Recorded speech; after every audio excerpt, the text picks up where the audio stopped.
اگر شرک کا گناہ ایسا سمجھا جائے کہ وہ کبھی توبہ کے باوجود نہیں بخشا جاتا تو رسول اللہ صلی اللہ علیہ وسلم کے ماننے والے تو سارے ہی پھر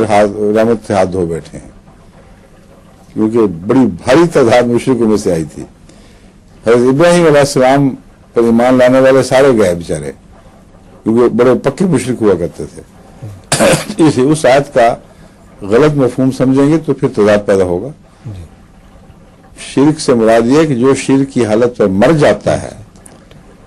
کیونکہ اس کا خدائی اور ہے، اسی اللہ کی بخشے گا اس کے گناہ، اس کے جو معبود ہے اس سے بخشواتا پھرے، خدا اس کے بخشتا ہے جو اس کو معبود کہتا ہے، جو اس کے حضور گر جاتا ہے، کیونکہ بخشش کا اس انکسار سے اور تضرع سے تعلق ہے۔ تو مراد یہ بڑا طبی قدرتی نتیجہ ہے اس